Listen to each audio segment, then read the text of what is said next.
Ready and racing. Welcome to the Dogcast for Greyhound Racing SA. Visit grsa.com.au. Yes, welcome to the Dogcast, brought to us by Greyhound Racing SA. I'm your host, as always, Tim Edwards, and joined here by Greyhound Racing SA's racing manager, Shaun Mathieson. How are you, Shaun? Good, thanks, Tim. Yeah, great to be here again on the show, and the feature races keep rolling around, and a very exciting week this week coming up at Gawler with the highlight by the Produce Final night. Yeah, of course, that's what we're going to be looking at this week. We're going to preview the 2021 Gawler Produce. What a big night that's going to be Sunday night at Gawler. There's lots of things happening there. We'll talk about that in the show. We're going to talk about Sir Truculent. What a wonderful win last Thursday night by the truck, winning at Albion Park. Fantastic performance. And our interview this week is going to be with Paul Rehmann, who has Gemtree Maximus running in Sunday night's feature, the Gawler Produce Final. That's all coming up on today's edition of the Dogcast. The Week in Review.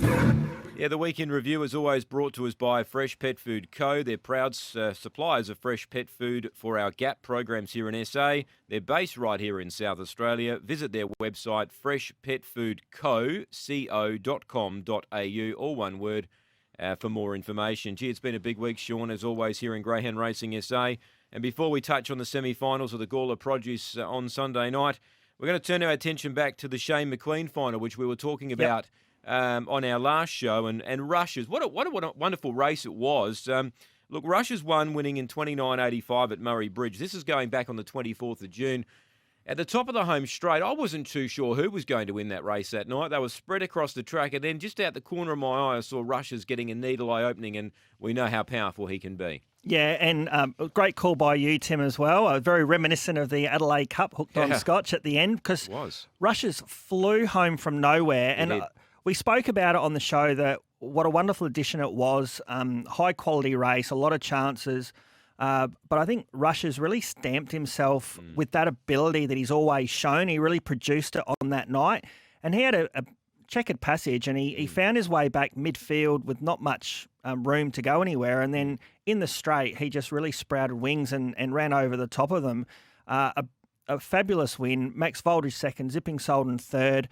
But yeah, it was one of those types of races that anything could win, and it developed that way. But full credit to Rush's.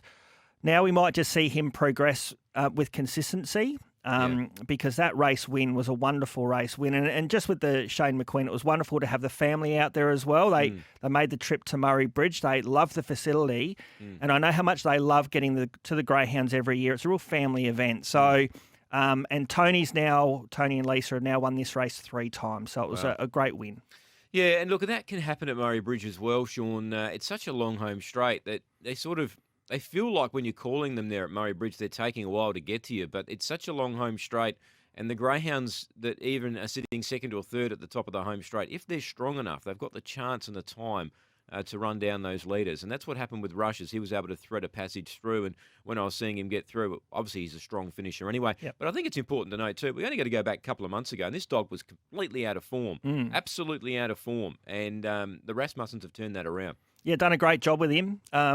We hark back to the Adelaide Cup Series last year, where he really stamped himself as a progressive dog, and it's taken him a while to get there, and I know they've worked very hard with him, but we know the ability that he has, and he could be a big player in the coming features. Well, Adelaide Cup in October is probably the main target, but got him going wonderfully well at the moment. He's probably loving the changes between Gawler and Murray Bridge at the moment. That bit of variance might have been the key to him. Yeah, it was a wonderful win. And, of course, last Thursday night, everyone had their eyes glued to the television with Sir Truculent, the Queensland Cup at Albion Park. Look, he is flying, Sir Truculent, and I think what was important to note with him winning there last Thursday night for Wally Hawkins and the Brett Kennel up there in Queensland is the way he's beginning. He seems to begin a lot better in Queensland than he does anywhere else. And when he was sitting second out of the home straight the first time, I thought, wow, he's close. And then he just avoided that little bother around that first corner. Yep. And down the back, it was going to take something pretty strong to run him down, and they couldn't. He's absolutely flying. I think for all the supporters of Sir Truculent, which there are many across the nation and definitely in South Australia, once he opened up that break down the back straight, they're the sort of races you love to see because they weren't catching him. 41.58, out in front. In South Australia, when he's been racing, he likes to get the big wind up and hit the front off the back straight. But as you said, Tim, he's been beginning so well in Queensland. He was doing it in Victoria as well. I don't know what it is. I know that Wally and I think Peter Gavin had worked really hard in getting him to begin a lot better at group level because he had to. Yep. To put himself in the race, he had to begin better. And now they've just found the key to him interstate, that he's beginning so well and he's so strong and you know, a lot has to be said for Tony Brett. I think Tony Brett has an affinity with the dog a little bit. I know Wally's done a great job and he leaves Tony to do what he does. I mean, the beauty of it is he'll be there again on Saturday night in Ipswich for the Ipswich Grand Prix, and then he'll be coming home to South Australia. He got out to $10, Tim. Ridiculous odds about a Group 1 multiple placed dog in the Queensland Cup, where he's won a feature race there already. It was ridiculous how a South Australian dog got the blow like that. But I think that, unfortunately, it's taking a long time for interstate people to recognise this dog is an absolute gun. Yeah. And he's still got more racing in him. I can't wait, though, Tim, in the coming weeks when he ventures back to South Australia, 680 metres at Murray Bridge, and he'll be taking on Fantastic Radley and heading towards the state finals of the Nationals at the Bridge. So, God, that's going to be exciting. Yeah, look, the fairy tale continues for Wally Hawkins. We spoke to him on Greyhound of the Year night earlier this year, and just the story behind this dog and the beginning of what he paid for him and basically what the ride he's been given here. I think at the start of the year we touched on he won about 100,000. I think you look at the money he's won now, Shaun. I think was it first prize $100,000 last Thursday night? $100,000. Officially $399, just under 400,000. But with the in South Australia we pay the wagering activity payment, so he's won over 400,000. I mean, that's life changing, Tim, in anyone's language. It is. It's a terrific story, and Wally, no doubt, is reaping the rewards, and no doubt he's being looked after very well, Sir Truculent. As we spoke to Wally at the start of the year, he's a sort of dog that likes to be on the couch watching a bit of TV, so he's certainly earned the right to do that. So great story there last Thursday night. Now, the semi-finals on Sunday night at Gawler, the Gawler Produce Series, let's turn our attention back to those. Now, the Rasmussens had a big night, of course. These Victor dogs continue to race well. They do. Victor Grosso was able to win heat number 1, running 31.06, defeating Victor Hayden and Spring Driven. Now, this was an interesting race. Victor Grosso, I watched the replay. He found himself in an awkward position early. He pushed hard. He was still in an awkward position because there was a little bit of bother as they came off the back straight, and he was able to avoid that, and he got clear and raced away. So he's going so well, but I guess he does open himself up to being beaten in a final because he's absolutely not brilliant early out of the boxes, but he find the line very well. No, absolutely. And I think that belies on his form prior. He'd been running like 5 seconds in a row. Yeah. So he just needs that touch of luck, but he's so brave. And so, as you said, Tim, there was a bit of trouble. He could have found himself in even more trouble, but he was able to get himself out of it and then ran home really well. After 5 seconds in a row, he deserved this semi-final win. He's going so well. But he's not brilliant, as you said early, so he's going to need a little bit of luck because there is a lot of early speed in the Produce Final, and that was part of the race in the semi-final. Kelly's Missile had brilliant early speed and opened up a gap, but then there was that trouble, just down and off the back straight, which gave him the opportunity to win, really. Victor Hayden ran another good race, the Howard Ashton winner. Yep. Again, not belied with an awful lot of speed and needs a touch of luck, but it charged home. And Spring Driven from Victoria, Lisa Delbridge. Ran well. I'm glad when they make the trip to SA for these feature races, I'm glad they have a little bit of success. Not too much, Tim, for the Victorians. But, they make the trip across, and so they've qualified with Spring Driven, so credit to them. Yep, and semi-final 2, Victor Reed was able to win for Lisa Rasmussen, running 30.98, defeating Gemtree Maximus, who was very good. We'll talk about him a bit later on, but Victor Darrell was good too, closing off late and fantastic. Victor ended up finishing in 4th. Jackswell, trouble early for him. He's missed the final. He's a reserve at this stage, but if he got into the final, well, he'd be some chance, wouldn't he? Well, I think looking at this semi-final too, I think most people... Victor Reed drew 1 and Jackswell drew 2, and I think most people felt Victor Reed would be the dog that would find the trouble because Jackswell's such a good dog in the field, and from box 2 he could just sit off. As it was, a Gemtree Maximus brilliant beginning and sort of opened the race up a little bit. Victor Reed began a little bit better than expected, and it was unfortunately Jackswell finding the trouble. But once Victor Reed lobbed, third and second early, it was going to be really hard to hold out. Very strong performance. He's a dog that can run the arms off the clock, Victor Reed, so a credit to them winning. Gemtree Maximus hung on well, and as I said, we'll talk to Paul later in the show. Third up, he's going to be a big player in the final. Victor Darrell and Fantastic Victor. Jackswell, he's got first reserve for the final. If he gets in, we know how brilliant he is. But again, he is a dog on occasions that needs a bit of luck. He normally makes it unlucky. He's so good in the field, but on this occasion, unfortunately missed out. Yeah, it's a terrific 2 semi-finals there last Sunday night. Tell us about Mount Gambier, Shaun, before we close the review of last week. Mount Gambier on Sunday the 4th of July had their first Southeast Football Club Challenge on track. Now, we know Mount Gambier can pull a good crowd. Yeah. And this one was a big day for the club. Yeah, I mean, the crowd numbers were very much similar to their Mount Gambier Cup final. So they had 8 football teams from the area, Penola, Port Macdonald, Nangary, Glencoe, South Gambia. And for the first 8 races, they all had a race named after them and all culminated with race 9 where they were all running to win effectively. And I think the Galactic Horizon for Steve Bartholomew got the win. I think it was South Gambia Football Club who ended up winning the overall. But a wonderful promotion by the Mount Gambier Greyhound Racing Club. They're very proactive about engaging with the local community. And as we've spoken about on this show before, they've done it tough through this period, tougher than any other racetrack in SA, to be honest, because of their reliance on people coming across the border and also the metropolitan trainers supporting them. And to be fair, whilst they've had no interstate support, now it's all open, it's okay, but the metro trainers have really supported the Mount, so we're really pleased with that. But the day itself, wonderful day, engaging with the community, and as I said, a great result, great crowd. So, it was a real highlight, I think, for their year. Certainly was. All right, that's the week in review. Thanks to Fresh Pet Food Co. Look them up on the website, freshpetfoodco.com.au. The preview. Okay, let's have a look at the preview this week. It's brought to us by the SA Greyhound Tips Twitter feed. Look them up. Free tips for SA Metro Greyhound meetings. All you need to do is jump on Twitter, search @TheDogsSA and get on board. And as always, gamble responsibly. Before we touch on Sunday night, Shaun, let's turn our attention to Thursday night. We've got a big program at Murray Bridge, no doubt. We've got a 12-race program there at the Bridge. What did you make the best bet on the card? We've got some pressure to keep rolling with best bets, Tim. I think I might have got the best bet last time. You did. I was about to say that, but you beat me to it, Shaun. Very modest. Well done. So, but I'm sure you can bounce back this week, Tim. Yeah, we'll try. So my best bet on the program. What's a good program? It's a metropolitan program as well. So a nice high quality meeting. I like race 3, number 7, Goose Step for Tony Rasmussen.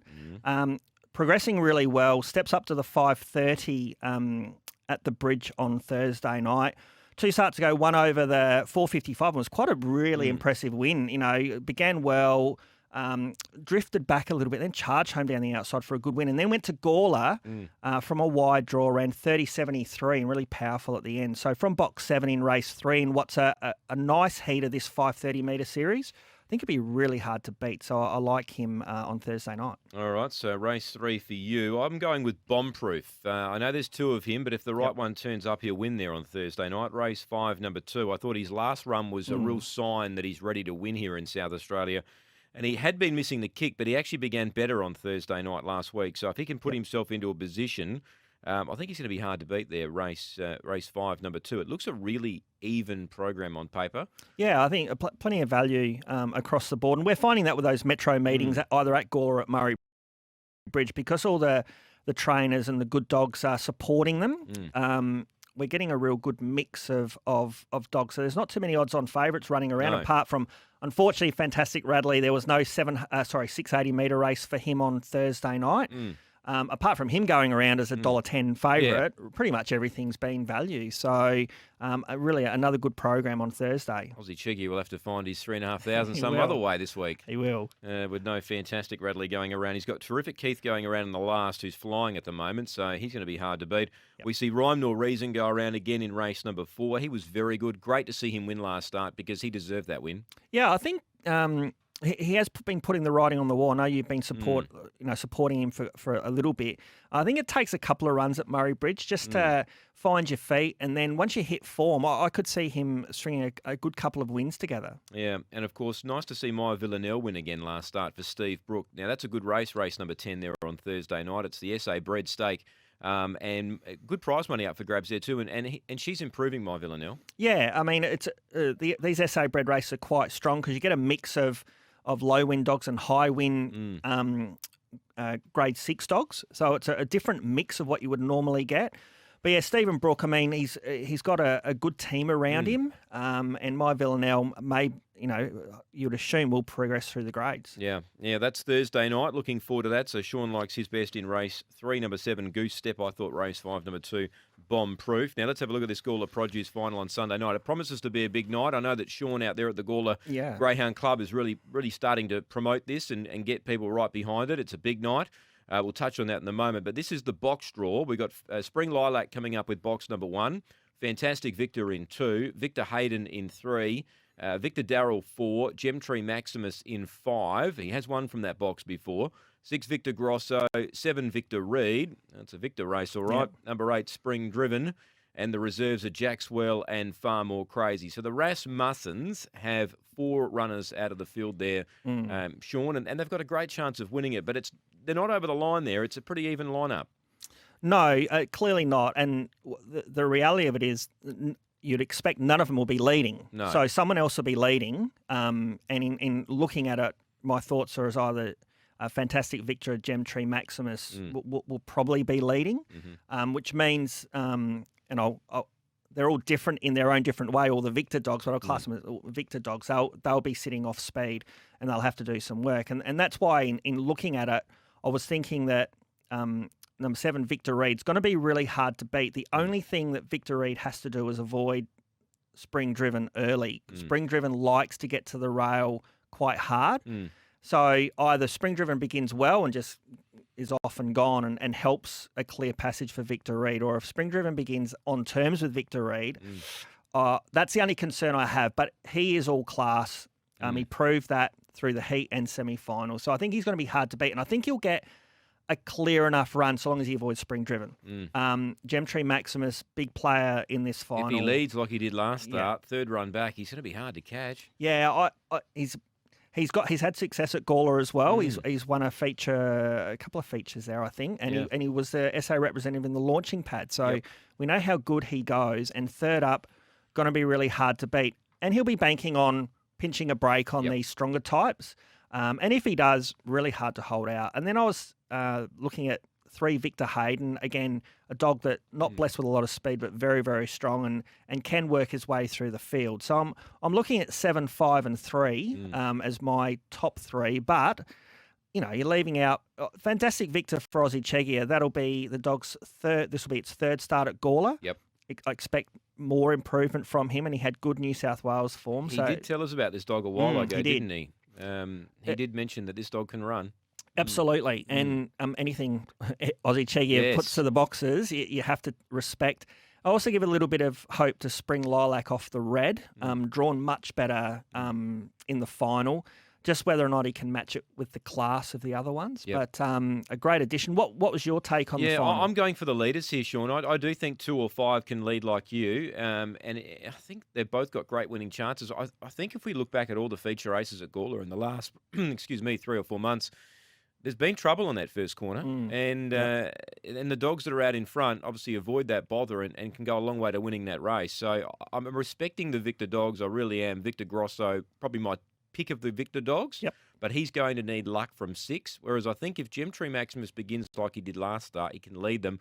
I'm very wary of the 2 Fantastic Victor. As I said, Aussie Chegia gave this a big rap on the Dogcast a while ago, and he's sort of mentioned that Fantastic Radley was one of the dogs he was getting over, and this is another one. So Big respect for the two. But at this stage, I think the 5 can lead, Shaun, and we'll be chatting to Paul Rehmann in a moment. But I think it's got a great chance of winning. Yeah, so we'll get a good lead in with Paul about his thoughts on Gemtree Maximus.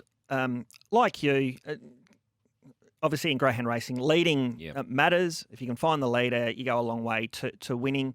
It's a great addition of the Gawler Produce. It'll be race 8 on what will be a big night, Tim. Yep. Is it 50 years for the club? Yeah, it's recognising on the night the 50th anniversary of racing at Gawler. So it's going to be a huge night.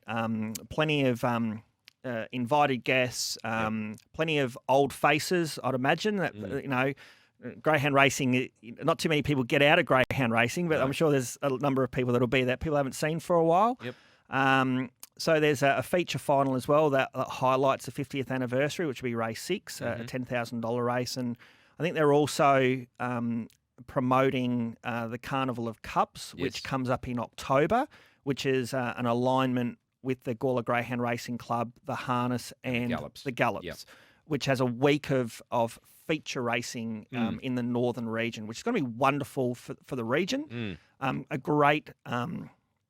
great opportunity there to really engage with the local community, as mentioned. So it's all going to culminate on Sunday night. So celebrating the 50th anniversary and the Gawler Produce Final. As you mentioned, Shaun and the committee, they're doing a great job out there. Anyone who's been out there on a Sunday night, it's packed upstairs and downstairs. You're right close to the action. So, it should be a great night. Yep, looking forward to it. That has been the preview. That's thanks to the Twitter feed at the Dogs SA. Gamble responsibly and get on board. The interview. Yeah, the interview this week, of course, we're going to be focusing on the Gawler Produce Final. It's a big night at Gawler on Sunday night, and Paul Rehmann's got a very big player in the field, and that is Gemtree Maximus. As we say hello to Paul, how are you? How are you, boys? Very good. You got Tim Edwards and Shaun Mathieson here. Paul, congratulations on making the final with Gemtree Maximus. Thanks very much. Yeah, very pleased to be there. He's an improving dog, isn't he? That was his second run back last Sunday night. You must have been wrapped the way he began. He began brilliantly, and I guess that race fitness edge just told over the concluding stages. Yeah, that's exactly right. He cracked a hock in a training gallop after he won the Breeders' Prelude. And he'd been running home in the 1490s at Gawler before he cracked the hock. And from the time we got the all clear to start galloping to the heat of the produce was only 2.5 weeks. So we had to go in without a trial, had plenty of galloping, but just it's not the same as race fitness and race hardness.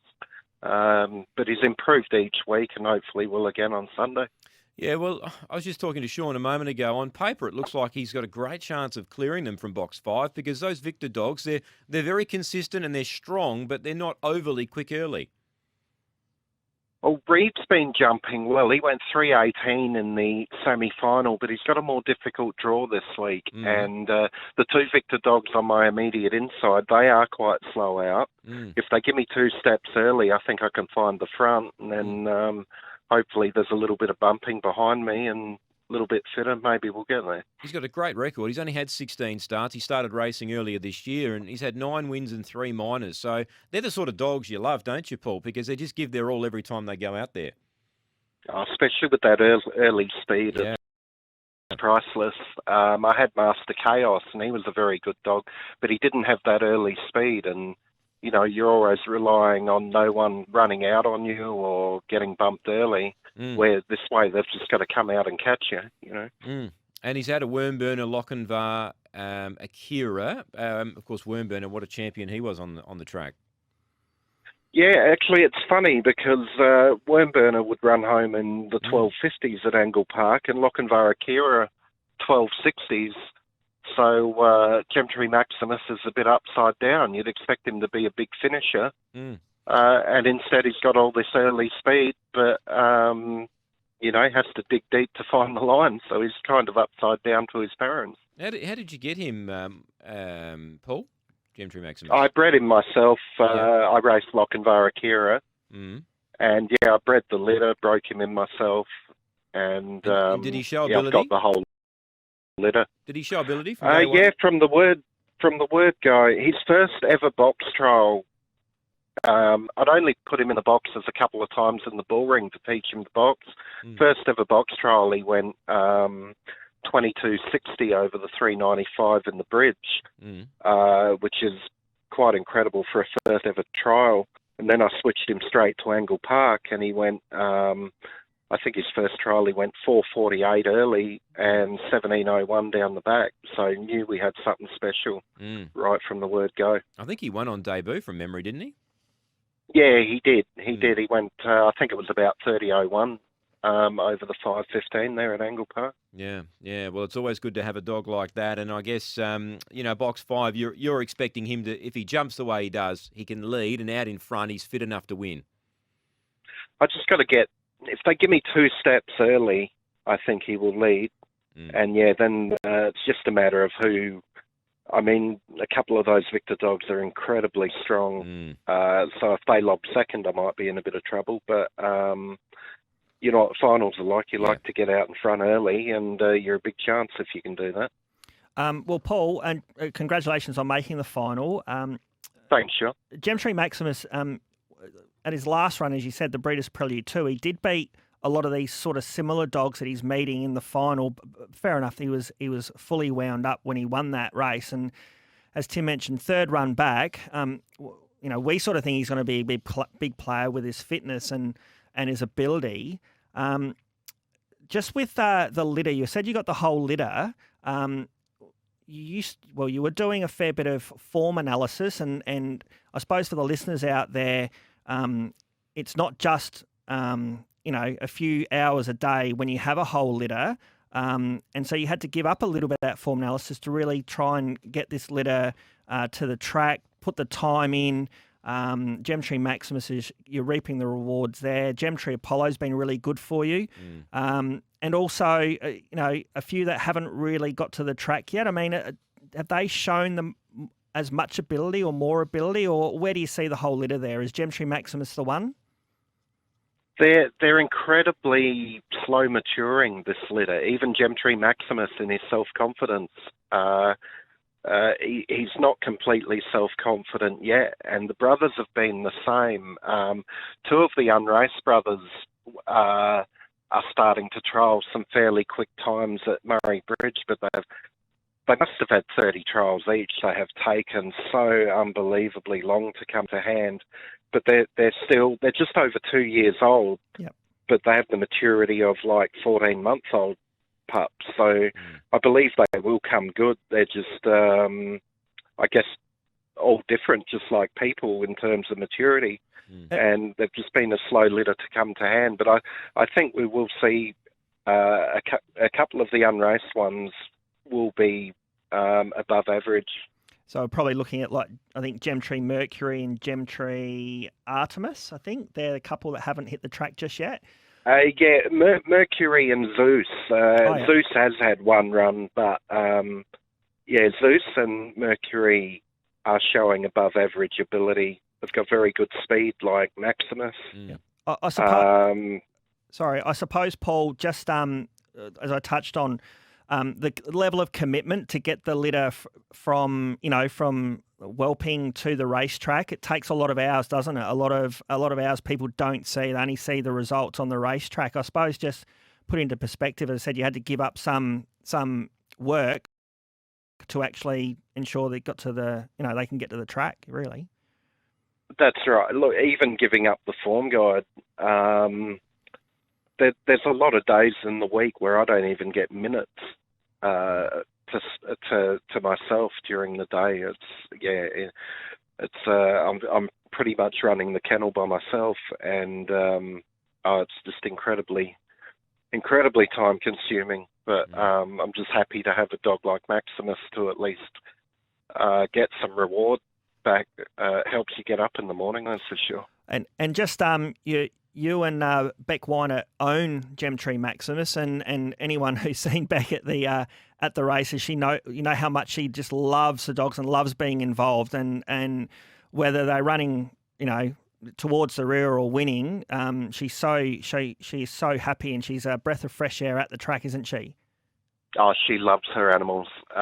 She really does. The amount of greyhounds she helps, rehomes, pets that she has herself. She goes above and beyond to help anyone with their problems with greyhounds as well. And it's funny, I picked her up on the way to the track for the semi-finals the other day, and we got about a block away from her house, and Maximus knew, he knows where she lives now, and he jumped up and his tail was wagging. He was looking forward to catching up with her. Yeah. Well, that's Maximus, of course. We wish him the very best of luck on Sunday, Paul. Gemtree Pluto and Gemtree Apollo. Apollo's in Wednesday, I see, drawn box 1 down the straight track. He won 2 from 18 overall, but really winnable race there Wednesday. Again, very slow maturer. I think his last half a dozen starts have been a lot better. He struggles to get the 500, but he has, for a big dog, he has genuine speed, and even up the straight is a mad railer. So I expect him to go very close off the red on Wednesday. Yeah, I was thinking the same. And Pluto ran on Monday night, just a bit unlucky, caught out deep.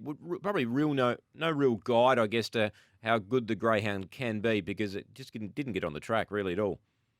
I was very surprised how short he started. Actually, he was more there for the experience. Again, I keep going back to the slow maturity, and he's probably the worst out of the lot. Yeah. And it's very hard to get field trials these days. So I just wanted to give him that experience of race day, and then we'll pull him back for a couple of weeks now. Give him a couple more solo trials and see if that helps him take that next step forward. Yeah. Well, we look forward to seeing what unfolds with all the Gemtree greyhounds. But best of luck on Sunday night, Paul. You've got a massive chance. Gemtree Maximus, he's got that speed early to begin, and if he gets out in front in the final, it's a good place to be. So best of luck. Thank you very much. Thanks, Paul. Thanks, Paul. Paul Rehmann, our guest there, Shaun on the Dogcast. Got a great chance, Gemtree Maximus, and he's right what he says there. It is time consuming. These greyhounds take time and effort, and I talk to a lot of trainers at the track, and they tell me the same thing. If you get a good dog, it makes it easy to get up each day. Oh, most definitely. And as I said, you see the outcome. You don't see the hours that these people put in for the love of being involved. And you know, the success is great. Whether you run last or first, it's the same amount of time. So good luck to anyone. Obviously, the connections in the final, the Gawler Produce Final. It's going to be a great night. But it just highlights when we talk to our trainers and people involved on the show, just the time and effort they put in. It's exactly right. Thanks for tuning in for the Dogcast. It's been another edition, of course. We hope to see you all at Gawler on Sunday night for their 50th anniversary, and, of course, the big one, the Produce Final.